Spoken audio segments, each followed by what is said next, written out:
Hi welcome back to my channel. ఈరోజు కథ నీతోని నా పయనం 9వ భాగాన్ని వినేద్దాం. పెళ్ళైన దగ్గర నుంచి అంజు ఇల్లు ప్లానింగ్ చేసి కన్స్ట్రక్షన్ స్టార్ట్ చేస్తుంది. ఒకవైపు హాస్పిటల్లో వర్క్, ఇంకొక వైపు ఇల్లు పని. క్షణం తీరిక లేకుండా గడుపుతూ ఉంటారు. అభి స్కూల్ అయిపోయిన వెంటనే అత్త మామతో చేరి వాళ్ళ వెనకనే ఉండేవాడు. తినడం, ఆడడం, పడుకునేది కూడా విక్రమ్ అంజు దగ్గరే చేసేవాడు. గౌ ఎక్కువ వాళ్ళ అమ్మతో, తర్వాత అభితోనే ఉండేవాడు. అంజు, విక్కీ ఇద్దరు కూడా అభిని చాలా బాగా చూసుకునేవారు. గౌను కూడా అలాగే చూసుకునేవాళ్ళు. 2 months తర్వాత ఒకరోజు ఎర్లీ మార్నింగ్ నుంచి అంజుకి అనీజీగా ఉండేసరికి డేట్స్ చెక్ చేసుకుని తను అనుకునేదే నిజమయ్యేసరికి విక్రమ్ని లేపి తన కడుపు మీద విక్రమ్ చేయి పెట్టి సంతోషంతో మన బేబీ అని మాట కంప్లీట్ చేయలేక విక్రమ్ని హక్ చేసుకుంటుంది. అంజు ప్రెగ్నెంట్ అన్న విషయం అర్థమైన విక్కీ సంతోషాన్ని దాచలేక అంజుని ఎత్తుకొని రౌండ్స్ తిప్పి గట్టిగా హత్తుకొని నుదుటి మీద ముద్దు పెట్టి థ్యాంక్ యూ అంజు, పొద్దున్నే ఇంత మంచి న్యూస్ చెప్పినందుకు అని అలానే హత్తుకొని ఉండిపోతాడు. కాసేపటికి తేరుకొని కిందికి వెళ్ళి అందరికీ న్యూస్ చెప్తారు. అందరూ అంజు, విక్రమ్కి కంగ్రాట్స్ చెప్పి అంజలికి జాగ్రత్తలు చెప్తారు. అంజు 2 నెలలుగా ఇల్లు పని మొత్తం నువ్వే చూసుకున్నావు. ఇక మీదట ఇల్లు గురించి వదిలేసి హెల్త్ గురించి చూసుకో. ఇల్లు పని మొత్తం నేను, విక్కీ చూసుకుంటాం అని చెప్తాడు యశోధర్. అంజు సరే అని తలూపుతుంది. అప్పుడే లేచిన అభి కిందికొచ్చి అంజలి మీద కూర్చుంటాడు. అభి, ఇక మీదట అత్త మీద కూర్చోకూడదు, నా దగ్గరికి రా అని పిలుస్తాడు విక్రమ్. అభి అయోమయంగా లేచి విక్రమ్ మెడ చుట్టూ చేతులేసి ఎందుకు ఎందుకు నేను అత్త ఒడిలో కూర్చోకూడదు అని అడుగుతాడు. ఎందుకంటే అత్త కడుపులో ఇప్పుడు చిన్న బేబీ ఉంది, నువ్వు కూర్చుంటే బేబీకి దెబ్బ తగులుతుంది కదా, అందుకని. కడుపులో బేబీ ఉందా? మరి నాకు కనిపించట్లేదే. ఇప్పుడే కనిపించదు, చాలా రోజుల తర్వాత బయటకు వస్తుంది, అప్పుడు కనిపిస్తుంది నీకు అంటాడు విక్రమ్. అప్పుడు నుండి అభి పాప ఎప్పుడొస్తుందని సతాయిస్తూనే ఉండేవాడు. ఇల్లు పని స్పీడ్ అందుకుని అంజుకు 7వ నెల వచ్చేసరికి ఇల్లు కన్స్ట్రక్షన్ కంప్లీట్ అయిపోయింది. 7వ నెలలో కొత్తింట్లో గృహప్రవేశం వద్దని, బిడ్డ పుట్టాక వెళ్దు అని వాళ్ళ అమ్మ చెప్పేసరికి సరే అంటారు అందరూ. నెలలు నిండే కొద్దీ బేబీ మూమెంట్స్ అన్నీ అభి గమనిస్తూ మాట్లాడుతూ ఉండేవాడు. ఈలోపు ఇంటికి కావలసిన వస్తువులు, పుట్టే బేబీకి కావలసిన వస్తువులన్నీ అంజు, విక్రమ్ సేవ్ చేసిన మనీతో కొని కొత్తింట్లో చేరుస్తాడు విక్రమ్. ప్రెగ్నెన్సీ కన్ఫర్మ్ అయినప్పుడు డెలివరీ డేట్ ఫిక్స్ చేసుకోలేదు. బట్ నెలలు నిండే కొద్దీ ప్లాన్ చేసుకుని కరెక్ట్గా అభి, అంజు పుట్టినరోజునే శశి పుట్టేలాగా ఆపరేషన్ ప్లాన్ చేస్తుంది అంజలి. అభి, అంజు పుట్టినరోజు పుట్టడం యాదృక్షికం అయితే శశిని డ్యూ డేట్ కన్నా ముందే ప్లాన్ చేసి వాళ్ళ పుట్టినరోజునే బయటకు వచ్చేలా చేస్తుంది. మామూలు డెలివరీ డేట్ కన్నా 5 days ముందుగానే అమ్మ, బావ పుట్టినరోజున సిజేరియన్ ద్వారా బయటకు వస్తుంది బుజ్జి శశి. పాపని బయటికి తీసుకుని వచ్చి విక్రమ్కి అందిస్తుంది నర్స్. చిన్న గుండ్రని మొహం, కళ్ళు మూసుకొని పాలుగారే బుగ్గలతో చిట్టి చేతులు, పాదాలు కదిలిస్తూ చేతిని నోట్లో పెట్టుకోవడానికి ట్రై చేస్తూ ఉంటుంది. తనని ఎత్తుకున్న విక్రమ్ హృదయం ఆనందంతో ఉప్పొంగిపోతూ ఉంటే పాపని జాగ్రత్తగా పట్టుకుని అలాగే గుండెల మీద అంచుకుంటాడు. కాసేపటికి సర్జరీ కంప్లీట్ అవి అంజలిని వేరే రూమ్కి షిఫ్ట్ చేస్తారు. విక్రమ్ పాపని జగదీష్ గారికి ఇచ్చి తను అంజలి దగ్గరికి వెళ్తాడు. అప్పటికే అభి వాళ్ళ తాతని లాగుతూ పాపని చూపించమని ఏడుస్తుంటే పక్కనే చైర్లో కూర్చుని అభిని పక్కనే కూర్చోబెట్టుకుని తన ఒడిలో జాగ్రత్తగా పడుకోబెట్టి ఆయన కూడా పట్టుకుంటారు. అభికి శశి ముద్దుగా ఉండి తననే చూస్తూ ఉండేసరికి బాగా నచ్చేస్తుంది. ఎవరు అడిగినా కూడా ఇవ్వకుండా చాలాసేపు తనే ఎత్తుకుని కూర్చుంటాడు. దాంతో అందరూ పొజిషన్ మార్చుకుంటూ అభి ఒడిలో నుంచి పట్టుకుని ఆనందపడతారు. విక్రమ్ వచ్చి పాపని అత్తకి చూపించిస్తాను అని అడిగితే నేనే చూపిస్తాను, నన్ను ఎత్తుకో అని చెప్తాడు. విక్రమ్ జాగ్రత్తగా అభిని, శశిని పట్టుకొని అంజలి దగ్గరికి తీసుకెళ్తాడు. అప్పటి వరకు పెయిన్ ఉన్న పాపని చూసేసరికి పెయిన్ మొత్తం పోయి హ్యాపీనెస్ చేరుతుంది అంజలి మొహంలో. ఫ్యామిలీ మెంబర్స్ అందరూ లోపలికి వచ్చాక యశోధర్ కేక్ తీసుకొచ్చి ముగ్గురు పట్టుకొని కట్ చేసేలా సెట్ చేస్తాడు. అందరూ విషెస్ మధ్య కేక్ కట్ చేస్తారు. 3 రోజుల తర్వాత డిశ్చార్జ్ చేస్తామని చెప్పేసరికి అందరినీ ఇంటికి పంపించి యశోధర్, విక్రమ్ మాత్రమే ఉండాలని అనుకుంటారు. అభి ససేమిరా వెళ్ళనని ఏడ్చి మొండికేసేసరికి అభిని కూడా ఉంచుకొని మిగతా వాళ్ళని ఇంటికి పంపిస్తారు. అభి ఆ 3 రోజులు తిండి, నిద్ర, స్నానం తప్పించి మిగతా టైం అంతా శశి దగ్గరే అంటి పెట్టుకొని ఉంటాడు. ఎవరైనా ఎత్తుకోవాలన్నా కూడా ఒప్పుకునేవాడే కాదు. 3 days తర్వాత హాస్పిటల్ నుంచి డిశ్చార్జ్ అయ్యి డైరెక్ట్గా కొత్త ఇంట్లోకి గృహప్రవేశం చేస్తారు. ఆ హాస్పిటల్లోనే యశోదమ్మ ఆయాగా వర్క్ చేస్తూ ఉంటుంది. తనకు పిల్లలు లేరని, వాళ్ళ హస్బెండ్ తనని వదిలేసి వేరే పెళ్లి చేసుకున్నాడని, తను ఒక్కతే ఒంటరిగా ఉంటున్నానని చెప్తుంది. అది విన్న విక్రమ్ అంజు తనతో మాట్లాడి శశిని చూసుకోవడానికి తమతోనే ఉండమని ఒప్పించి వాళ్ళతో పాటు ఇంటికి తీసుకొస్తారు. అంజు విక్రమ్ నిర్ణయానికి ఇంట్లో వాళ్ళందరూ కూడా సపోర్ట్ చేస్తారు. యశోదమ్మని విక్రమ్ అంజు ఇద్దరు అమ్మ అనే పిలుస్తారు. అంజలి సెట్ అయ్యేదాకా ఫ్యామిలీ మొత్తం విక్రమ్ అంజలి దగ్గరే ఉండాలని డిసైడ్ అవుతారు. మార్నింగ్ లేచి జగదీష్ గారు, యశోధర్ గారు ఆఫీస్కి, విక్రమ్ హాస్పిటల్కి, అభి గౌ స్కూల్కి వెళ్ళి ఈవినింగ్ అంతా అందరూ మళ్ళీ శశి దగ్గర ప్రత్యక్షమయ్యేవాళ్ళు. శశిని ఇంట్లో అందరూ కింద దింపకుండా ఎత్తుకుని ఉండేవాళ్ళు. ఎక్కువ టైం అభినే ఉండేవాడు శశి దగ్గర. 21వ రోజు పురిటి స్నానం చేయించాక గుడికెళ్ళి పూజ చేయించి శశిరేఖ అని నామకరణం చేస్తారు. అలా అందరి సంతోషాల మధ్య రోజులు వేగంగా గడుస్తుండేవి. 6 నెలల శశి ఒక దగ్గర ఉండకుండా పాకుతూ ఉంటే అభి గౌ తన వెనకే ఉండేవాళ్ళు. సాయంత్రం అయితే అంజలి పిల్లలు ముగ్గురిని గార్డెన్లో మామిడి చెట్టు కింద తీసుకెళ్లి ఆడిపించి అభి గౌకి అక్కడే తినిపించేసి అలసిపోయాక ఇంట్లోకి వచ్చేవాళ్ళు. శశికి 3వ నెల వచ్చాక యశోదమ్మ ఇంకా సుందరమ్మ ఉన్నారు కాబట్టి వాళ్ళకి శశిని అప్పగించి అంజు మళ్ళీ హాస్పిటల్కి వెళ్ళడం స్టార్ట్ చేస్తుంది. ఇంకో 4 రోజుల్లో 6వ నెల వెళ్ళి 7 పెడుతుందని అన్నప్పుడు మంచి రోజుని అన్నప్రాసనం ఏర్పాటు చేస్తున్నారు. పూజ అయ్యాక తన ముందు కొన్ని వస్తువులు పెట్టి ఏది ముట్టుకుంటుందో చూద్దామని అందరూ ఆతృతగా వెయిట్ చేస్తూ ఉంటారు. శశి ఆ వస్తువుల దగ్గరికి వెళ్ళి అవేవి ముట్టుకోకుండా అభిని పట్టుకుని కేరింతలు కొడుతుంది.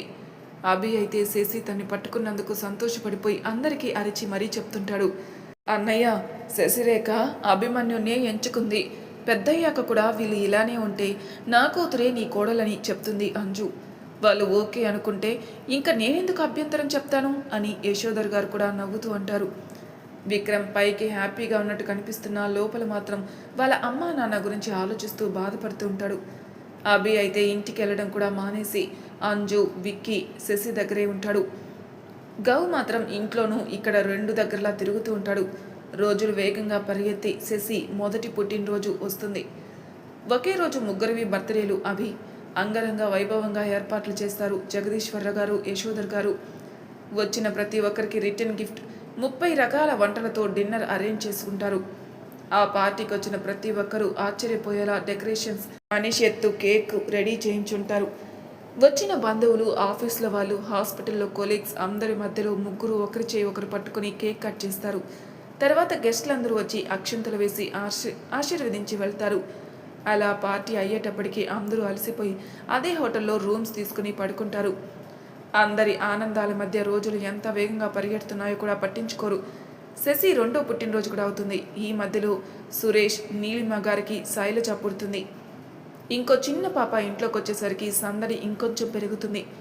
ఒకరోజు ఈవినింగ్ అంజు ఎప్పట్లానే గార్డెన్లో మామిడి చెట్టు కింద కూర్చొని పిల్లలతో ఆడుతూ ఉంటే చూస్తూ వాళ్ళకి స్నాక్స్ తినిపిస్తూ ఉంటుంది.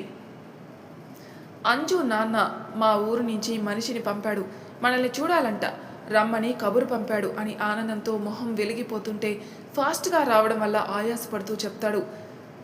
అంజలి విక్రమ్ మొహంలోని హ్యాపీనెస్కి ఆనందపడిపోతూ అలాగే వెళ్దాం, కానీ మనం ఇక్కడున్నామని వాళ్ళకి ఎలా తెలుసు అని అడుగుతుంది. నాన్న మన గురించి ఎప్పటికప్పుడు తెలుసుకుంటూనే ఉన్నారట, కానీ మనల్ని రమ్మనడానికి ఇన్ని రోజులు పట్టింది అని చెప్తాడు. సరే, నాన్న అన్నయ్య వచ్చాక చెప్పి రేపే వెళ్దాం అంటుంది అంజలి. అంజలిని హక్ చేసుకుని అడగంగానే ఒప్పుకున్నందుకు థ్యాంక్ యూ అని చెప్పి నుదుటి మీద ముద్దు పెడతాడు. ఇన్ని రోజులు తన కోసం హ్యాపీగా ఉన్నా ఇప్పుడున్నంత సంతోషం మాత్రం లేదని మనసులో అనుకుని ఇంకొంచెం గట్టిగా హత్తుకుంటుంది. వాళ్ళ నాన్న అన్నయ్య వచ్చాక వాళ్ళకి విషయం చెప్పి రేపే బయలుదేరతాం అంటారు. అంజు నాన్న మాత్రం నేను మీ అమ్మ మీతో వస్తాం, విక్కీ అమ్మ నాన్నని కలుస్తాం అని చెప్తారు. పక్క రోజు పొద్దున్నే పెద్దవాళ్ళు ఇద్దరు అంజు, విక్రమ్, శశి రెడీ అయి బయలుదేరుతూ యశోదమ్మకి ఇంటి బాధ్యత ఇచ్చి బయటకు వస్తారు. అప్పటి వరకు శశిని ఎత్తుకున్న అబ్బి వాళ్ళు ఊరు వెళ్తున్నారని తెలిసి నేను వస్తాను అని పట్టుబట్టి ఏడుస్తూ శశిని ఇవ్వకుండా మొండికేసేస్తాడు. అంజు, విక్రమ్ చాలాసేపు బ్రతిమలాడి 2 రోజుల్లోనే వస్తామని మాటిచ్చి బుజ్జగించి అందరికీ చెప్పి బయలుదేరతారు. నేల మండ్రిగం చీకటి పడే వేళకి ఇంట్లోకి సతీ పుత్రి సమేతంగా ఇంట్లోకి అడుగు పెడతాడు విక్రమ్. వాళ్ళని అనుసరిస్తారు జగదీశ్వర్ గారు, సుందరమ్మ గారు. ఇంట్లోకి అడుగు పెట్టే ముందే వాళ్ళమ్మ ముగ్గురికి దిష్టి తీస్తుంది. అందరూ హాల్లో కూర్చొని పరిచయ కార్యక్రమాలు అయ్యాక శశితో ఆటల్లో పడతారు. రామలింగేశ్వర్ గారు ఆయన భార్య వంట పనిలో బిజీగా ఉంటుంది. అటు అంజు అమ్మా నాన్న, ఇటు విక్రమ్ అమ్మా నాన్న ఇద్దరికి లాంగ్వేజ్ ప్రాబ్లం ఉండడం వల్ల విక్రమ్ మధ్యవర్తిత్వం వహిస్తాడు. అటు చెప్పేది ఇటు, ఇటు చెప్పేది అటు ట్రాన్స్లేట్ చేస్తూ. వీళ్ళు వచ్చినందుకు రామలింగేశ్వర్ గారు, పద్మజాక్షి గారు కూడా హ్యాపీగా ఫీల్ అయితే మురుగేష్, ఇంద్రజాక్షి మాత్రం లోపల మండుతున్న పైకి నవ్వుతూ ఉంటారు. ఇంకో పక్క వీళ్ళని ఎలా అడ్డు తొలగించుకోవాలని ఆలోచిస్తూ ప్లాన్స్ వేస్తూ ఉంటారు. పద్మ గారు వచ్చి అందరినీ భోజనానికి పిలుస్తారు. విక్రమ్ గది, దాని పక్కనే ఉన్న ఇంకో గదిని అంజు అమ్మా నాన్న కోసం రెడీ చేస్తుంటారు. అందరూ వెళ్ళి ఫ్రెష్ అయ్యి భోజనాలు చేసి జర్నీ వల్ల వచ్చిన అలసటని తగ్గించుకోవడానికి బెడ్ మీద వాలుతారు. శశికి కొత్త ప్లేస్, పైగా పక్కనే తోడుండే అభి లేకపోయేసరికి అభి కావాలని ముద్దుగా అడుగుతూ ఏడుస్తూ ఉంటుంది. తన్ని సముదాయించి నిద్రపుచ్చి వీళ్ళు పడుకుందామనే టైంకి రూమ్ డోర్ తడుతున్న చప్పుడు వచ్చేసరికి విక్రమ్ వెళ్ళి డోర్ ఓపెన్ చేస్తాడు. ఎదురుగా వాళ్ళ నాన్న కనిపించేసరికి ఏమైంది నాన్న, ఈ టైంలో వచ్చారు అని అడుగుతాడు. విక్రమ్, పొద్దున్నే పొలం దగ్గరికి వెళ్దాం, అందరం టిఫిన్ అయ్యాక మీ అత్త మామని కూడా తీసుకొనిరా అని చెప్పి ఆయన వెళ్తారు. డోర్ వేసి ఆలోచిస్తున్న విక్రమ్ని కదిలించి, ఏమైంది విక్కీ, ఏం ఆలోచిస్తున్నావు అని అడుగుతుంది. నాన్న పొలం దగ్గరికి రమ్మన్నారంటే ఏదో ఇంపార్టెంట్ విషయం అని అర్థమవుతుంది అంజు, అది ఏమై ఉంటుందా అని ఆలోచిస్తున్నాను అంటాడు. అలా ఏం అయ్యిండదులే విక్కీ, మా అమ్మ నాన్న కూడా వచ్చారు కదా, సరదాగా అలా పొలం చూస్తున్నట్టు ఉంటుందని రమ్మనుంటారు, ఎక్కువ ఆలోచించకుండా పడుకో అని తనెళ్ళి శశి పక్కన పడుకుంటుంది. విక్రమ్ కూడా ఏదైనా ఉంటే రేపు నాన్న చెప్తారు కదా అని తను కూడా నిద్రపోతాడు. పల్లెటూరు కాబట్టి పొద్దున్నే పక్షుల కిలకిలా రావాలతో మెలకు వచ్చిన శశి వాటితో పోటీగా ఏడుపు రాగం అందుకుంటుంది. శశి ఏడుపుకి అంజు, విక్రమ్ ఇద్దరూ లేస్తారు. తర్వాత ముగ్గురు ఫ్రెష్ అయి జగదీశ్వర్ గారు సుందరమ్మ దగ్గరికి వెళ్ళి రాత్రి వాళ్ళ నాన్న చెప్పిన విషయం చెప్పి అందరూ కలిసి కిందికి దిగుతారు. వీళ్ళ కోసమే వెయిట్ చేస్తున్న రామలింగేశ్వర్ గారు వీళ్ళు రావడంతో పలహారం తిని అందరూ కలిసి ఎడ్ల బండిలో పొలానికి వెళ్తారు. అక్కడికి వెళ్ళేంత వరకు దారి పొడవు అందరూ మౌనంగానే ఉంటారు. పొలం దగ్గర రాత్రిపూట అవసరమైతే ఉండడానికి చిన్న పాకలాగా కట్టుకొని ఉంటారు. అక్కడ కూర్చోడానికి రాళ్లతో చిన్న చిన్న దిమ్మెలు కూడా కట్టుంటారు. అందరూ వెళ్ళి అక్కడ కూర్చుంటారు. కాసేపటి మౌనం తర్వాత, నాన్న ఏదైనా చెప్పాలి అనుకుంటున్నారా నాకు అని అడుగుతాడు విక్రమ్. విక్రమ్, పద్దు నీ వల్లే చనిపోయిందని కదా నిన్నిక్కడి నుంచి పంపించేసింది, కానీ నిజం ఏంటంటే మీ అక్క బావనే పద్దుని చంపేశారు, నా కళ్ళతో నేను చూస్తుండగా బావిలో పడేశారు అని కళ్ళనీళ్ళు పెట్టుకుంటారు. అందరూ ఆ మాట విని షాక్ అవుతారు. అంజుకి తమిళ్ వచ్చు, సో వాళ్ళ అమ్మా నాన్నకి తనే ట్రాన్స్లేట్ చేస్తుంది తెలుగులో. విక్రమ్ తేరుకొని, బావా బావ ఎందుకు చంపుతాడన్నా, అది కూడా తన చెల్లెల్ని, దానికి అక్క సపోర్ట్ చేయడం ఏంటి అని ఆశ్చర్యపోయి అడుగుతాడు. నువ్వు నీ ప్రేమ విషయం చెప్పాక పద్దు గురించి ఆలోచిస్తూ నాకు నిద్ర రాక బయట కుర్చీలో కూర్చున్నాను. అప్పుడు అటుగా మాటలు వినపడేసరికి ఇంత రాత్రి ఎవరా అని వెళ్ళాను. నేను వెళ్ళేసరికి మురుగేష్ పద్దుని బెదిరిస్తున్నాడు, నిన్ను పెళ్లి చేసుకోవాలని, లేదంటే నీతో తనకి సంబంధం ఉందని చెప్పి నేను ఇంట్లో నుంచి గెంటేయించాలని. దానికి పద్దు ససేమిరా ఒప్పుకోకుండా పొద్దున్న విషయం మొత్తం నాకు చెప్తానని ఎదురు తిరిగింది. దాంతో కోపం వచ్చిన మురుగేష్ తనని బలంగా తోసేసరికి మంచం కోడే తలకి గట్టిగా తగిలి అలాగే పడిపోయింది. మురుగేష్, ఇందు ఇద్దరు దగ్గరికి వెళ్ళి చూసి చనిపోయిండేసరికి బావిలో వేసి నీ మీద తోసి నేను జైలుకి తీసుకెళ్ళాలి అనుకున్నారు. అప్పటి వరకు వాళ్ళ మాటలు విన్నా వాళ్ళ గురించి తెలిసి షాక్ అయి నేరుగా వెళ్ళి వాళ్ళని నిలదీశాను. దాంతో మీ అక్క బావ, ఇప్పుడు గనక నువ్వు సైలెంట్గా ఉండకపోతే విక్రమే చంపినట్టు ప్రూవ్ చేసి వారిని శాశ్వతంగా జైలుకు పంపిస్తాం, లేదంటే చంపేస్తామని బెదిరించారు.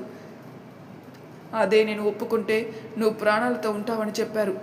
ఇంకో మార్గం లేక వాళ్ళని బ్రతిమలాడి పొద్దున్నే నిన్ను ఊరి దాటేలా చేశాను అని కళ్ళల్లో నుంచి కన్నీళ్లు కారుతున్నా పట్టించుకోకుండా చెప్తారు రామలింగేశ్వర్ గారు.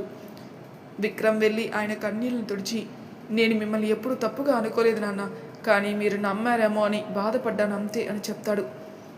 అంతా విన్న మిగతా వాళ్ళు మాటలు రాక వాళ్ళు ఎలాంటి వాళ్ళో తెలిసి భయపడుతుంటారు. ఇన్ని రోజులు నీ గురించి నేను తెలుసుకుంటూనే ఉన్నాను, వాళ్ళు నీ గురించి పట్టించుకోలేదు కాబట్టి నేను మౌనంగానే ఉన్నాను. కానీ 3 రోజుల ముందు నిన్ను, నీ భార్య, నీ కూతుర్ని చంపేస్తే ఆస్తి మొత్తం వాళ్ళకే వస్తుందని మాట్లాడుకుంటుంటే విన్నాను. మీరు మాకు దూరంగా ఉన్న వాళ్ళు మిమ్మల్ని వదలరని తెలిసి బాగా ఆలోచించి నా స్నేహితుడు ఉన్నాడు కదా, లాయర్గా చేస్తున్నాడు, వాడిని కలిసి మొత్తం చెప్తే వాడు సలహా ఇచ్చాడు. అదేంటంటే ఆస్తి మొత్తం విల్లు రాయించి నీ కూతురికి పుట్టబోయే బిడ్డకి మాత్రమే ఆస్తి మొత్తం అధికారం ఉంటుందని, అలా జరగని పక్షంలో ఆస్తి మొత్తం మద్రాసులోని గవర్నమెంట్ ట్రస్ట్కి వెళ్ళిపోతుంది అని ఇలా రాయించాడు. అలా రాయడం వల్లే వాళ్ళు మిమ్మల్ని ఏమీ చేయలేరు. ఇప్పుడు దాని మీద మీ ఇద్దరి సంతకాలు కావాలి, అందుకని మిమ్మల్ని రప్పించాను అంటాడు. నాన్న, ఆస్తి కావాలంటే వాళ్ళని తీసుకోమని, మొత్తం మనమందరం ఈ ఊరు వదిలి వెళ్ళిపోదాం అంటాడు విక్రమ్. అవును మామయ్య, వాళ్ళతో మాట్లాడి మొత్తం వాళ్ళకే ఇచ్చేసి మనం ఈ ఊరితోని సంబంధం లేకుండా వెళ్ళిపోదాం అంటుంది. వాళ్ళు ఎలాంటి వాళ్ళో చూశాక మనం ఈ ఊరిలో ఉన్నా మనల్ని బ్రతకనివ్వరమ్మా, అందుకని ఇలాంటి పని చేయాల్సి వచ్చింది. ఇంటి నిండా కూడా వాడి మనుషులే, అందుకే ఇంట్లో కాకుండా ఇక్కడ మాట్లాడదామని తీసుకొచ్చా అంటారు రామలింగేశ్వర్ గారు. అంజు అమ్మా నాన్నకు కూడా రామలింగేశ్వర్ గారు చేసింది మంచి పని అనిపించింది. అదే చెప్పి తొందరగా సంతకాలైతే తిరిగి వెళ్ళిపోదామంటారు. లాయర్ కూడా వస్తూ ఉంటాడు. ఇక్కడికే రమ్మన్నాను, అతను వచ్చాక పని చూసుకొని వెళ్దాం అంటారు. మనం ఇక్కడికి వచ్చిన సంగతి అక్కకి బావకి తెలీదా నాన్న? మీ అక్క బావ చేసిన పాపానికేమో పిల్లలు పుట్టకపోయేసరికి ఈరోజు మదురై హాస్పిటల్కి ఎవరో పెద్ద డాక్టర్ వస్తున్నారని రాత్రే వెళ్ళారు, అందుకే ఇంత ధైర్యంగా ఇక్కడికి తీసుకొచ్చాను అంటారు. వీళ్ళు మాటల్లో ఉండగానే రామలింగేశ్వరి గారి స్నేహితుడు విల్ పేపర్స్ తీసి పట్టుకొని వస్తాడు. కాసేపు మొత్తం మాట్లాడుకున్నాక కావాల్సిన సంతకాలు తీసుకుని ఆయన వెళ్తే వీళ్ళు కాసేపు తోటలోనే ఉండి తర్వాత ఇంటికి వెళ్తారు. మరి తర్వాయి భాగంలో ఏం జరుగుతుందో నెక్స్ట్ ఎపిసోడ్లో తెలుసుకుందాం. అంతవరకు నా ఛానల్ సబ్స్క్రైబ్ చేయని వాళ్ళు ప్లీజ్ సబ్స్క్రైబ్ చేసుకోండి, లైక్ చేసి షేర్ చేయండి, మీ అభిప్రాయాలను కామెంట్ రూమ్లో తెలియజేయండి. Thank you for listening.